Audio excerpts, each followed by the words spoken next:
Good evening guys. सो भैया आज morning की वीडियो नहीं आई, उसके लिए सॉरी, क्योंकि ट्रैवल कर रहा था, ठीक है। और बहुत सारी न्यूज़ आ गई हैं मार्केट में, और पॉजिटिव। सबसे अजीब बात ये है कि जो न्यूज़ है वो पॉजिटिव हैं और मार्केट जो है उसमें नेगेटिव मूव दिख रहा है ना। तो एक बार ये समझते हैं कि कहानी चल क्या रही है ना, और कब से चीज़ें यहाँ पे आपको बदलती हुई नज़र आएंगी। क्योंकि ऐसे बहुत सारे बहन भाई हैं। कल तो इवन जब मार्केट गिरा तो मेरे को बड़े सारे मैसेज भी आ रहे थे कि अरे भैया आप बोलते हो रुके रहो, और अब तो ऐसा लग रहा है बिल्कुल कि यार ये भी चला जाएगा जो बचा है। सो लेट्स सी कि एक्चुअल में क्या कहानी बननी है ना। सबसे पहली जो पॉजिटिव न्यूज़ है वो ये कि एसईसी का जो केस था अगेंस्ट बाइनेंस, जो सीजे पे लगा हुआ था भैया, वो उन्होंने ड्रॉप कर दिया है। और ये बहुत बड़ी बात है। This is a big win for crypto currency. और हो सकता है कि तुम जितने भी लोग हो क्रिप्टो करेंसी के अंदर, उन सबको पता होगा ये जो केस हुआ था, बहुत ज़्यादा हलचल मची थी उस टाइम पे, है ना। ठीक है। दूसरी चीज़ ये, मैंने एक दिन पहले भी ये पूछा था, आज दोबारा से पूछ रहा हूँ कि और कितने ऐसे लोग हैं जिनको ये लगता है भैया कि ये जो चार्ट है कि भैया मई, जून और जुलाई, दीज विल बी द जो सबसे ऊपर वाला है लेवल वो, और उसके बाद में जो मार्केट है वो भैया गिरना स्टार्ट होगी। तो किसको ये लगता है कि अगले जो 3 महीने हैं, 3 भी नहीं 2 महीने एक्चुअली, जो मई ख़त्म ही हो लिया, जून और जुलाई, तो कितने ऐसे लोग हैं भैया जिनको ये लगता है कि सच में ये जो चार्ट है इसी के अकॉर्डिंग बात होगी। बहुत मैंने ये इंस्टाग्राम पे भी पूछा था, तो मुझे बहुत सारे भाइयों ने ये भी रिप्लाई करा है कि भैया ऐसा लगता है कि 2021 की तरह मार्केट काम करेगी। 2021 की तरह बोले तो कि अभी हो सकता है मार्केट में फॉल आए, लेकिन उसके बाद में सितंबर के आसपास से मार्केट जो है रिकवर करे, और वही अपना अक्टूबर नवंबर में जो है टॉप बनाती हुई नजर आए। ठीक है भाई।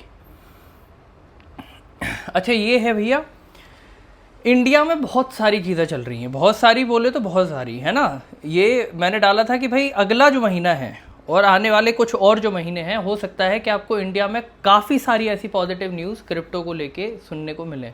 और मेरे को लगता है कि हमें सबसे ज़्यादा इंतज़ार जो है उसी चीज़ का है। अगर एक बार इंडिया में चीज़ें ठीक हो जाती हैं तो बहुत सारे अपने ऐसे बहन भाई हैं जो यहाँ मार्केट के अंदर आना चाहते हैं, और जिनका डर है वो उस चक्कर में नहीं आ पा रहे हैं, है ना। ठीक है भाई। एक और चीज़ कि कल ये 29 तारीख का डेटा है, इथेरियम में बाइंग हुई है, लगभग 34,290 इथेरियम खरीदे हैं सारे ETF से बना के, लगभग 92 मिलियन US डॉलर समझ लो आप। और बिटकॉइन जो है भैया वो सेल हुआ है यहाँ पे, लगभग 3220 जो BTC हैं वो सेल हुए हैं, ऑलमोस्ट 350 मिलियन US डॉलर्स के। हम अक्सर ये बात करते हैं कि अगर इथेरियम के अंदर पैसा आ रहा है तो that is good for alt coins, है ना। पर क्या इसका मतलब ये है कि BTC सेल होता रहे और इथेरियम में पैसा आए तो is it good for the cycle और is it good for the bull run and all, है ना। तो वो एक बार समझने वाली बात यहाँ पे बन जाती है। ठीक है। अच्छा, एक और चीज़, हो सकता है अगले 1-2 दिन मेरे को ऐसे रैंडमली टाइम मिले कि मैं कभी सुबह शाम को इस तरीके से डालूँ। तो जितने बहन भाई हैं जो इंस्टाग्राम पे मुझसे कनेक्टेड नहीं है, वो सारे इंस्टाग्राम पे आ जाना, क्योंकि अगर कभी ऐसा होता है, वैसे तो मैं डालूंगा ही, ऐसा नहीं होता कभी, बट इन केस अगर ऐसा होता है कि मैं यूट्यूब पे पोस्ट नहीं कर पाया, तो इंस्टाग्राम पे मैं सेल्फी वीडियो में कोई ना कोई अपडेट मैं आपको बताता ही हूँ कि मार्केट में क्या चल रहा है क्या नहीं चल रहा है, सारी चीज़ें। तो उसकी लिंक पड़ी है भैया, वहाँ से आ जाना। FTX आज 30 तारीख हो गई, हमारे हिसाब से तो आज मार्केट में आनी चाहिए थी, है ना, पर नहीं आई। क्यों? क्योंकि भैया आज ये रिमाइंडर मैंने डाला था, FTX जो है वो भैया रीडिस्ट्रीब्यूट करने वाला है, रीपे करने वाला है, लौटाने वाला है 5 बिलियन US डॉलर्स लोगों का, जो भैया इन्होंने पहले जब FTX में जो स्कैम हुआ था उस टाइम पे जब लोगों के पैसे फंसे थे। अब कहीं ना कहीं ये माना जाता है कि भाई जब इतनी बड़ा जो पैसा है, और क्योंकि क्रिप्टो करेंसी का ही है, तो जब ये वापस आएगा तो इसको क्रिप्टो करेंसी में ही आना चाहिए।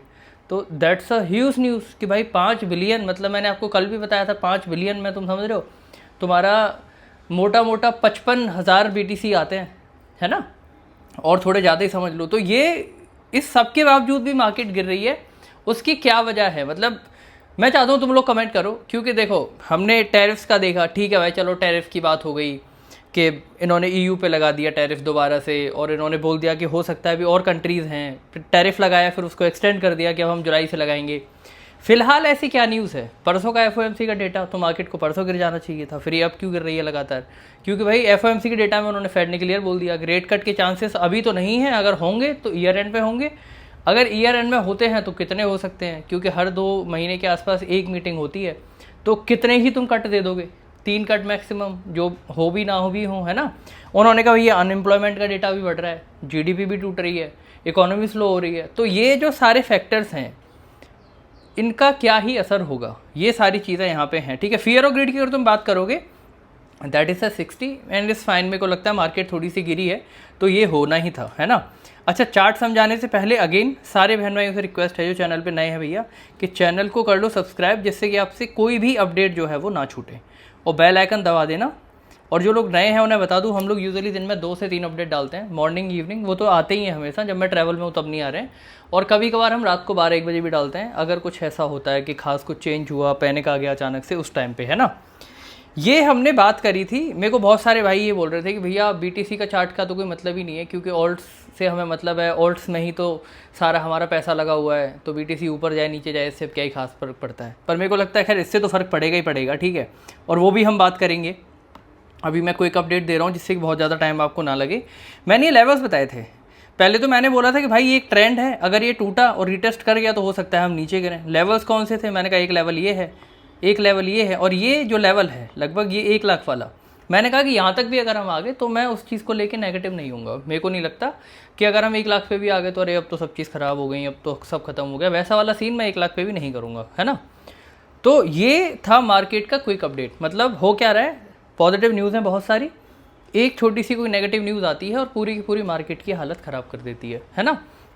तो मेरे को लगता है अभी भी आई एम वेरी बुलिश, मेरे को लगता है बुल रन बाकी है। एक जो लैग है दैट विल बी देयर, हो सकता है अब हो, 15 दिन बाद हो, 2 महीने बाद हो, कभी भी हो, लेकिन होगा, ये मेरे को लगता है। I am not a financial adviser, लेकिन मेरा जो अपना पर्सनल पर्सपेक्ट है यही है कि अभी वो चीज़ आनी बाकी है। दूसरी, जब हम लोगों ने इतने टाइम से चीज़ों को होल्ड कर रखा है जबकि वो इतनी नीचे आ गई, तो अब मेरे को नहीं लगता कि निकलने का कोई फ़ायदा है। लेट्स वेट, और जिस चीज़ के लिए रुके हैं उसका रिवॉर्ड लेके जाएंगे, ठीक है। तो अभी के लिए इतना ही था, कल मॉर्निंग में मिलेंगे। Thanks for watching.